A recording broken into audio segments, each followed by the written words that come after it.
Hey guys, welcome back to Anchored and Devoted. I am Pastor Jer. And I'm Pastor Joseph. It's good to see you this morning, my friend. How are you?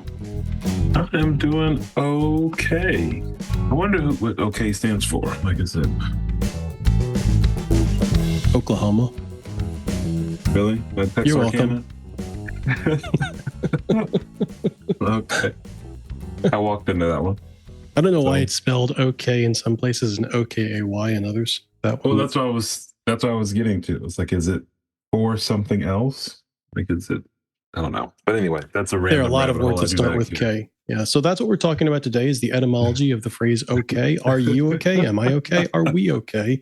And how does that play into whether or not God is okay with us? And what does it actually mean going back to the Greek and the Phoenician, Proto-Phoenician languages from which we get this word? Clearly, you're having fun. I am. We're not talking about okayness today.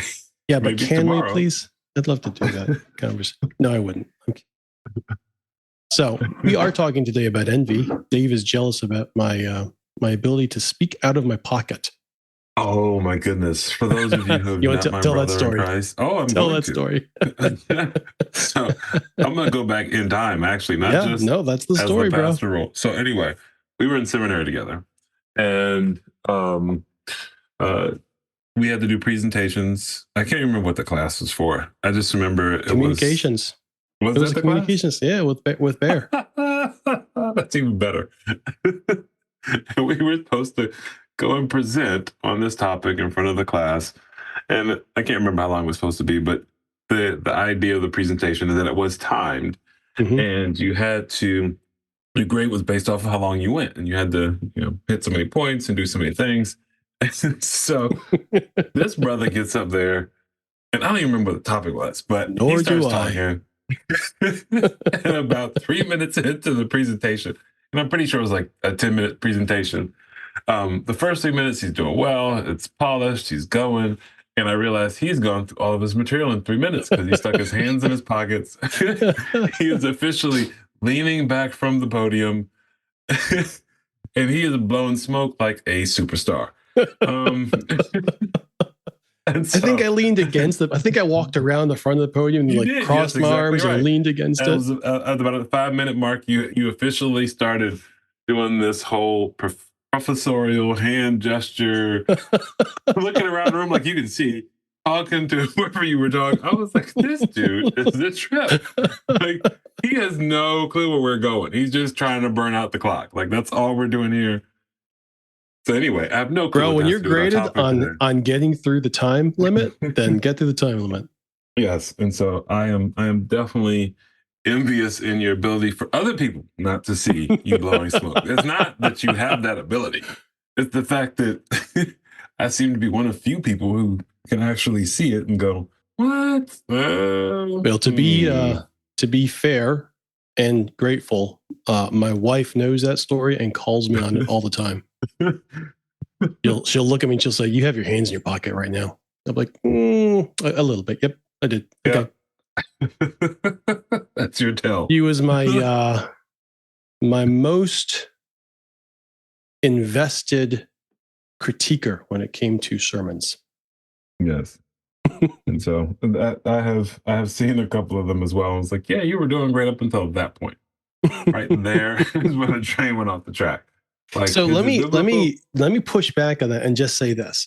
As a person who cannot depend, I never learned Braille, okay? For those of you joining today for the first time, I'm legally blind. And when I say legally blind, like I'm really pretty blind.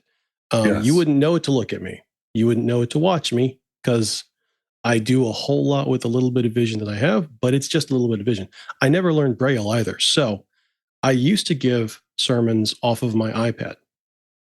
My vision is bad enough at this point that I can no longer put even blown up notes on my iPad. Mm-hmm. Prior to that, I would use 3x5 cards and I'd have like one note per card written in thick Sharpie. I can no longer do that. So if I'm giving a public speech, if I'm giving any kind of public address, it's something that I've committed at least the outline to memory, if not the entire thing. And if I lose it, it's like, well, let's get settled in because there's about to be some manure flying while I try to get back on track. Again, it's one of those things where if I'm envious of you, and it's not envious, it would honestly be jealousy. So we can discern and wrestle through the difference. It is your ability to remember scripture and to quote it. Like that to me has always been humbling in our relationship, where it's like, oh, I spend a ton of time reading it in the morning. And so I can cheat. I get to read it in the morning and it's not a problem. I remember that class, you getting up and blowing through scripture. And I was just like, oh my goodness, like that is so impressive. And then, 4 minutes hit and I was like, there we are. There's Jerry. And that's the end. Exactly. We've run out. Like at that point, it became preaching, not teaching. Well, whatever you want to call it. It was fine. You passed the 10-minute mark, so you didn't have a problem. I remember waving at you to let you know you had hit the window or whatever. I couldn't see that either. Yeah, I remember. And that was funny. Especially since he was in the front of class, right in front of me. I remember that very well, you not seeing me. And I was like, unbelievable. He's now at minute 11. Like he's officially going to go negative now. But yeah. I think Nancy was in that class with us too. Oh, was she? I think so. Anyway, we're talking about, is envy a thing? Mm-hmm. And Instagram says no. I find the fact that you can now use AI to look at an image of something else that someone else has and go and find that for yourself, or at least find out how much it is, and that is the marketing tool for much of the upgraded search engines now. It's not a wisdom thing. It's not a how to be healthier. Right. It's the fact that it's being advertised in a way that leans into an envious heart. And that to me is wild. Like there's so many things that could be encouraged, but to encourage a consumeristic, transactional, and it's not even, it is truly presenting the person as an object to be, I don't want to say objectified, but they have been made an object because they are something that can be reviewed just as a pair of boots or anything else in the image. So, if you want to learn how to, craft wood, you go to the library. Mm-hmm. If you want to learn how to buy the cool tools that someone is using in a picture, you use AI for that. And so it's a weird. I think it's hilarious that you gave that, excuse me, as the example, because I was going to answer, if you want to learn how to craft wood, you go talk to a craftsman. And if you talk to that craftsman, you get to find out what tools he uses and why. When you said, let's go to the library and then let's use AI, completely separated by at least one more degree from the relationship that we're called to. Trust me. And that's why I said library, because it's not because that is where we are. And yet you and I would naturally say, oh, I need to go find someone who does this and go learn from them, spend time with them, that kind of thing. That is not the norm now. Nope. And so now we're seeing another step removed where you just go, wow, this is encouraging a self-centered way of thinking that isn't even challenging it. It's fortifying it. It's, strengthening the envy muscle, which is not what we're supposed to do. I said a lot. What are you thinking? I was listening to a podcast this morning where a self-described democratic socialist also teaches courses at the graduate level or the undergraduate level on Nietzsche. And for those of you who are not familiar with Nietzsche, he's the one who wrote The Mad Men, from which the common phrase, God is dead and we killed him, came into our parlance about 150 years ago or so. A little less than that, doesn't matter. Anyway, I was listening to this guy talk about Nietzsche, and he was talking about how Nietzsche has been appropriated first by the Third Reich, and not just the idea of the Übermensch or the Superman that was taken by the Third Reich, but also by the idea that if God is dead, then there is no rational basis to say that life has value. And if life doesn't have value, then we are free to say there are stratifications of human life. There are higher and lower strata of human beings. And it's only right that those who are at the higher level would use the lower level for their good, for the good of the upper level, which is what we saw in the Third Reich and we've seen others. And then in the 60s and 70s, progressive liberals started reading Nietzsche as well, because Michel Foucault had read Nietzsche and found a lot that he was agreeing with. And the liberals started talking about how Nietzsche has said God is dead and it's liberated us to be free and choose on our own. And my critique of this guy's description is that he's not critiquing Nietzsche well. Nietzsche was coming from a religious point of view, saying God is dead, and this is a lamentable fact or a lamentable assertion. But then Nietzsche also went on to say, because God is dead, human identity, human value has been killed, and the only thing left then is, and this is, I think, something that Nietzsche got right, if God is dead and there is no point to human life, we are made for a purpose, and our purpose is either to worship God or our purpose is to gratify ourselves. Outside of those two things, the only thing that we're left with is there is no purpose, none of this has any meaning, and we should be nihilists.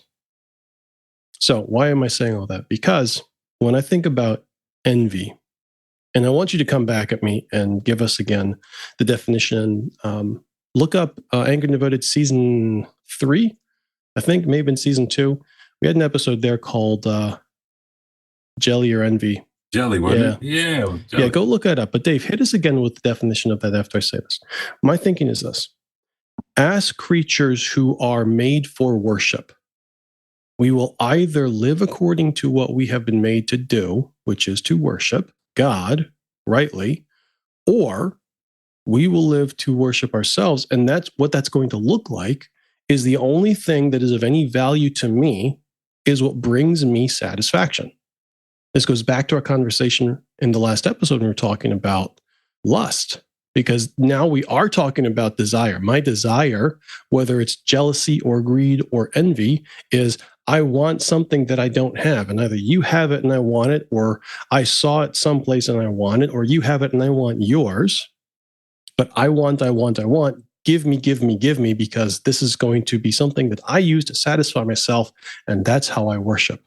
I satisfy myself. So I look at social media, I look at politics, I look at the news media, and what I see all over the place is people stepping up, putting themselves in front of people, saying things to get a need satisfied, to get a desire satisfied that they have. Why do we have this proliferation of podcasts? Is it because Dave and I have something new to say? Is it because the other 5 million people with new podcasts have something new, insightful to say? No, it's not. Some of it is because we think that this will have a good return on impacting lives. For other people, it's just a way to connect, which is great. But for many people, I'm looking at you, Bob Acosta. I love the person who said Bob Acosta really loves him some Bob Acosta. There are people like Bob Acosta, and I'm not going to throw him under the bus because I know him personally. He might be a great guy. He might not actually be as full of himself as he seems to be.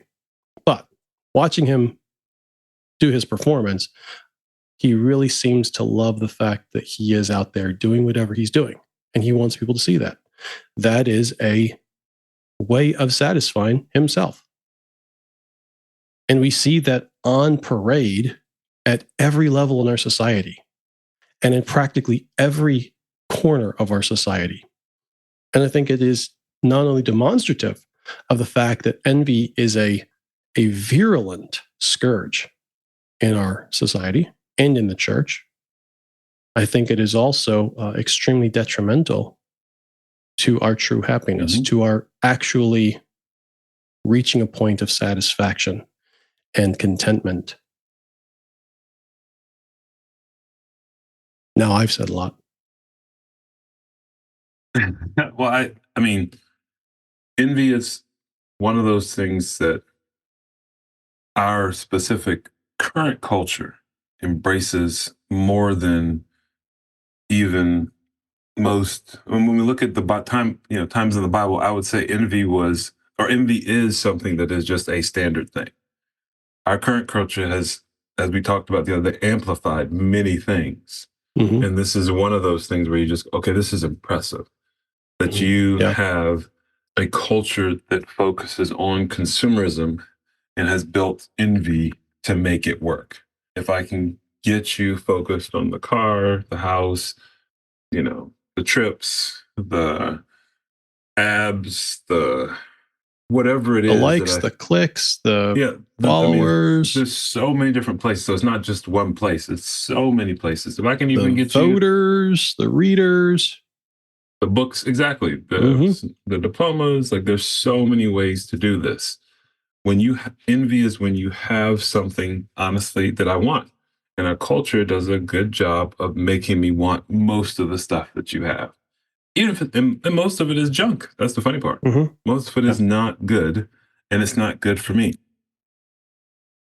But the fact that you have it, and now I'm willing to sacrifice family, friends, relationships, so that I too can have this thing, whatever it is, car, house, whatever, and to the point where I'm not doing or living out my purpose, my calling. I'm not relating, you know, to God well, to individuals He's placed in my life. I'm definitely not loving the stranger well. That's where envy has taken root. And when we look at, the scriptures that talk about the cares of the world choking out the reality of what Christ has done in our lives, Mm-hmm. that's being envious. The difference between envy and jealousy is that for jealousy, I am now upset with you, or I am not okay. And often people are jealous and don't realize it and call it envy when it's I am envious. And now it has turned into jealousy because I can't work enough to get that. And so now I'm mad that you have it. Yeah. Now I'm bitter. It's Now not just I'm I'm mad that you have it. hostile to I you. want to take what you have. Yeah, exactly. I'm hostile to you because you have something that I feel I should have. And so that envy has now morphed into a bigger monster of jealousy. And our culture often calls envy or calls jealousy envy to make it milder, when reality is most people are just jealous. And neither one is okay. Neither one are what we are I'm called struck by to. how insipid it is. All right, so I'm thinking back to when I was in fourth and fifth and sixth grade, probably fourth and fifth more than sixth. I had a friend. Shout out to Justin. Justin Ooh, there's Hunton. only one friend, Justin. Oh, he has a There's last name. only Got it. he does have a last name. I'll call him out here. Justin Hunton. Justin came to school, and he was blessed to come to school with the microwavable Chef Boyardee pasta cups. You remember these from the 90s, from the 80s and 90s, where you it had the plastic lid with the holes in it. You take the lid off, you then the red peel it lids. back, boom, yeah. Well, I was blessed to come to school with the peanut butter and jelly sandwich and 2 graham crackers and an apple every day for 6 years. Sometimes, because my mother is also blind, it would be a peanut butter and Crisco sandwich, but that's a story for a different time. Yeah, I want to hear that story. I want to know what it tastes like. Go ahead. She'll say she didn't actually do it. She did put her finger in it and discovered it was Crisco before she put it on. I still want to hear about this. Yeah, but go ahead. I'll tell you at the end. Go ahead and finish I'm sitting there. Story. I'm sitting there in school, right? And I am envious of the fact that he has Chef Boyardee. I love Italian food. I am Italian.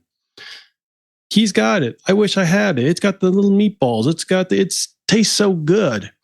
And what's so insipid about this is, see, my friend Justin really was my friend, and he whether because I made my desire so evident, though I never asked him, even though I never requested, maybe just because I just sat there with big puppy dog eyes, watching, staring at him and licking my lips as he ate his food. I don't know. Maybe I did. Exactly.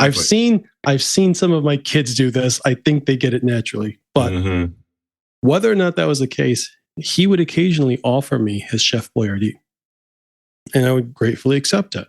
And it helped to build a friendship. But the thing was, looking back on that, I know even then, it did not taste nearly as good as I know it doesn't now. Mm-hmm. Like even now, if you offer me Chef Boyardee or say tuna, just a can of tuna, I will take the can of tuna because that's the way envy works.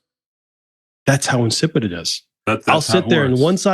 once I get whatever it is that I want to take from you, I'm going to sit there and I'm going to slap it all on my face. Like, this is the best food. No one's ever had food like this. This is amazing food. And just lie. There are how many different brands of cars that do all the same thing of move you from point A to point B? They got a door, they got a gas pedal. All have to go to mechanics, but you better have that right badge on the front of it. Exactly. I would say if you pull into the wrong parking lot with the wrong badge, people will know, even on Sunday. Hello. I'm just keeping it real. You pull up with the wrong badge on your car, your parking spots are in the grass. It's real. And that is a way that we frustrate one another within the body that shouldn't be when we look at Acts to see how generous they were toward one another, how much they cared for one another, and how they understood that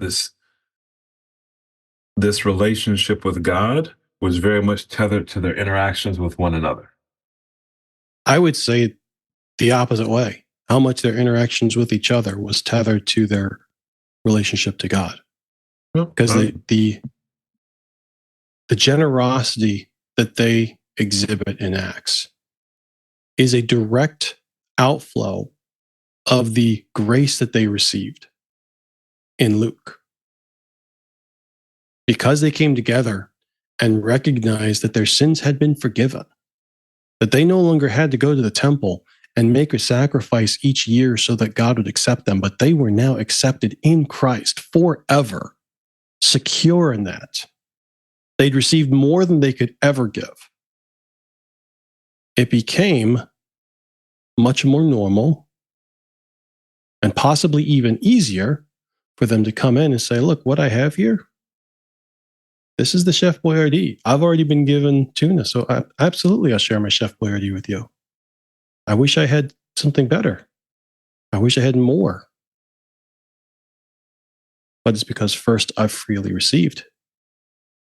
And so for me, that is the challenge. That is the calling when it comes to that Good Samaritan lifestyle. It is one of giving daily as the widow gave her everything. And that is, I think, I'll be honest, that is one of the toughest things about being at a mega church. It's a space where we have an abundance of resources, and getting the attenders and members, the believers, to understand that their life is to be a full sacrifice. Yeah. Is hard because the amount of the check can be so large, and yet it's 3% or 4%. Right. And they haven't sacrificed for that. I mean, that's just out of the overflow, let alone helping get to that space of giving without conditions. And understanding that I'm giving it to God and I'm trusting God with it. And even if you misuse it, I did my part. I was generous. I just, think of the story of the Good Samaritan, and we don't know what was happening with the individual beforehand. We don't know if they were, this is the prodigal son, and he was out in the club and blowing his dad's money. We have no clue. We have no clue, and yet so often in our culture, we want to justify it by knowing everything and being all up in it. When the reality is that's not what the parable gave us. When Jesus spoke, the parable was clear. You see the need. You have been blessed. You are to engage out of that knowing that God will meet your needs. And that is, I think a big miss in our church now, because there are so many needs that are not being met because we're not flowing out of a space of generosity or abundance or benevolence, but more out of a space where envy is still bearing fruit in our lives and jealousy is more accepted than challenged. To whatever extent you believe that you have a right to satisfy yourself, to worship yourself, as opposed to worshiping God, you will not only withhold the things that you have that God has given you, but you will take the same from others. And God was really clear. He gave us his son, his only son, and he expects us to give him all of us, which leaves no room at all for envy or jealousy or complacency. So I'm not going to say any more. I feel like it's a pretty good place to land it. Yeah, I think so too. Happy Generosity Day. Happy Generosity Day. If you guys have questions or problems, please feel free to reach us at anchoredanddevoted@gmail.com. Or if you need people to give it to, that's right. We want to help you out. We're happy to give it away. We know a ton of homeless people. Yes, we do. We know a ton of widows and widowers and orphans, foster children, needy, orphans, sick. I'm serious. Like, if you want to give it away, we will happily help you. Thank you guys for coming by with us today. We love you. We'll talk to you soon.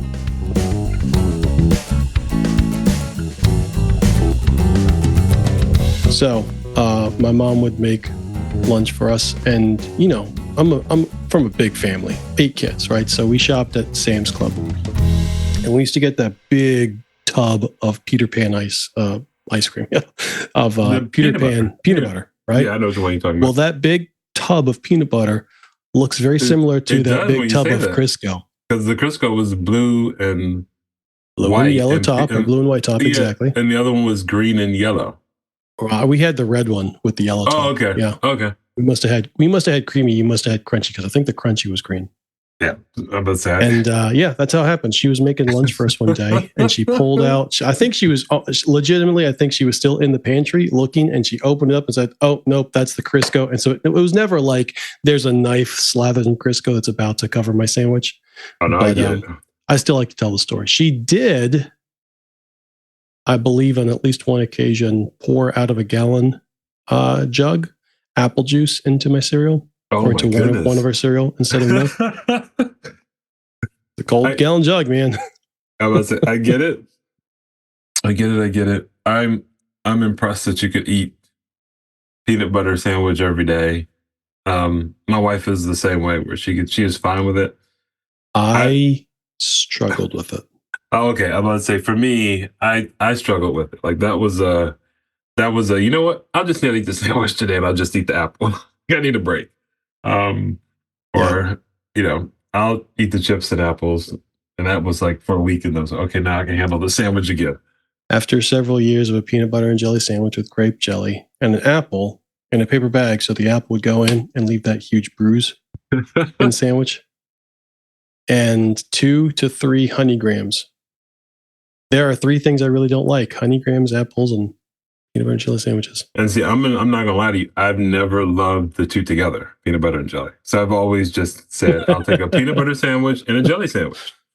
And I'll even stack them so I can separate them later. No, I do not like them together. That is now a quirk for me. If you give me a PB&J sandwich, I will take them and separate and eat the peanut butter by itself, and then I'll eat the jelly. I can't do the two together. They don't work for me. That's awesome. They've never worked. And I've tried to. Well, actually, I should try strawberry jelly and see if I like that, or like a blueberry jelly. But it's the normal grape jelly. Yeah, the normal grape jelly. I can't do grape jelly in anything. Yeah, I would say I can't do grape jelly by itself.